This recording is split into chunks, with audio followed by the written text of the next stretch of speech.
Hi, Cindy Cross here from the Post and Rail, and today I want to show you my quick way of doing a roast meal for 2 or for 4 or however many you've got. But this is how I do it. It's really easy. This one's done in an hour because I've chosen a small chicken and it's just for Matt and I, so we don't need lots and lots of, although I think I've gone overboard on the veg, but I always love leftovers, so that's fine.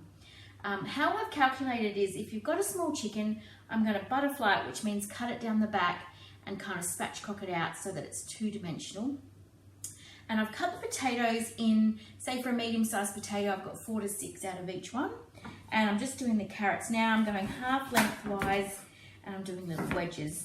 So I'm kind of cutting to the size that takes an hour. Now if I was doing a big chicken, I would cut them potatoes in half, carrots just split lengthwise, and that's it.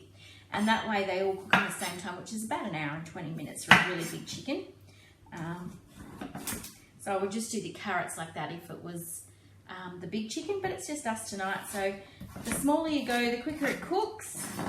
And what I try and do is just get everything ready at the same time.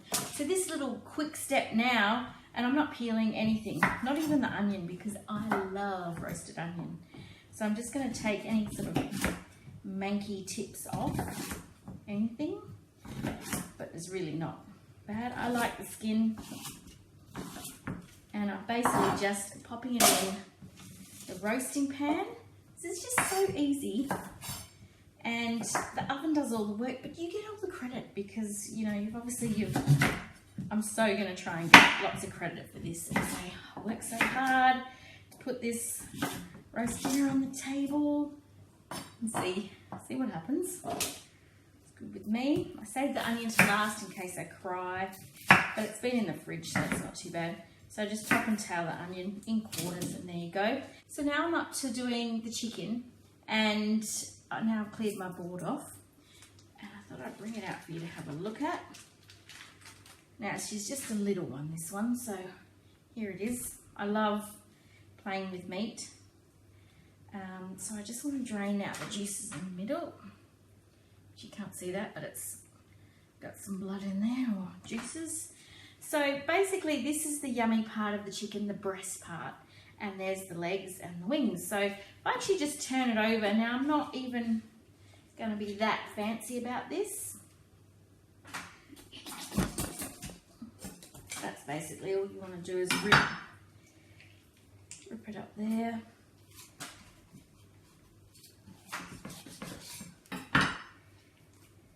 There we go. Now, if I'm going to the trouble, not that there's any trouble, of roasting a chicken, I don't like to throw anything away at this stage because I like to make a stock out of the bones at the end. And so I've just smushed it down. So that is a butterfly chicken. That did not take very long at all. And look how it all fits in my pan, ready to go.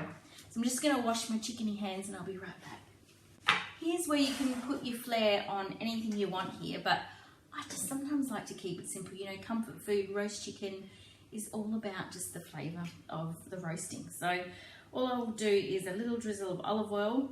Now you can totally pocket the breast meat with some butter, and you know, you have your cardiac specialist on hold while you put all that stuff in there, and absolutely, and that will enhance any flavour you like. However, 1 hour in the oven, particularly because the skin's on, so that's going to get crispy, and it's going to kind of juice up and trickle down over the breast and the legs, so everything will get that lovely flavour. And these veggies are going to cop some chicken juices and some chicken fat as well, which will be divine. So all I do now is the sprinkling of some salt,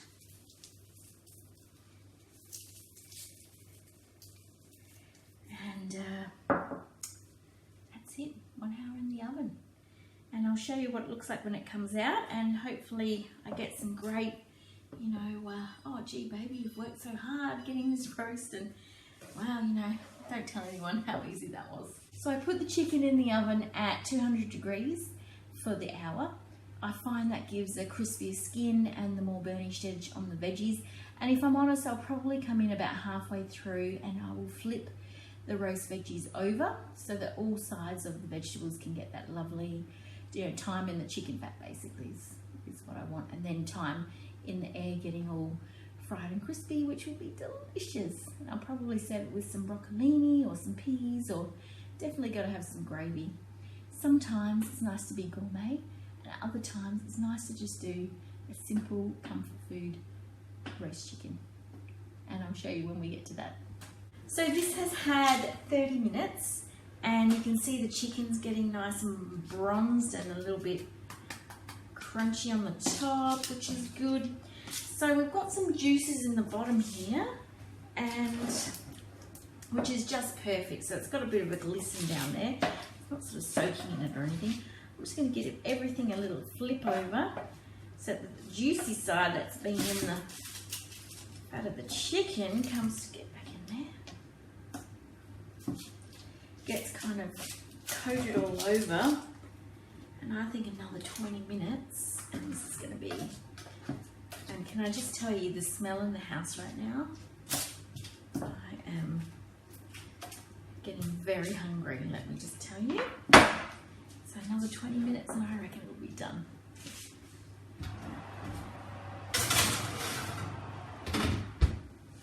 Smells so good. Here we are. Now, I don't know about you, but I look like a genius right now. This smells amazing. It looks amazing. It's going to be amazing. Now that's chicken skin. It's crispy and delicious. All the meat on there is going to be tender. All the veggies are burnished to perfection. Even better is I lined it with baking paper at the start. That means my dishes are minuscule. So I hope you enjoyed my sharing this very easy roast chicken dinner, which can be a family meal, or tonight I think we'll have a glass of white wine with this and relax while I collect the praise for all my hard, intensive labour. And if anyone mentions any otherwise, that's exactly what it was. I've worked my butt off for this one. Or maybe it was like 4 minutes maybe of work. But anyway, I hope you give this a go. This is how easy it can be. Just by cutting the chicken at the back and spatchcocking it out or butterflying it out so that it's more two-dimensional, you really reduce the cooking time. And I don't like stuffing really anyway, so I don't need to have a whole big rounded chicken. And that's all in one tray. Now I'm just going to steam some broccoli and cook some gravy and enjoy. Happy eating to you too.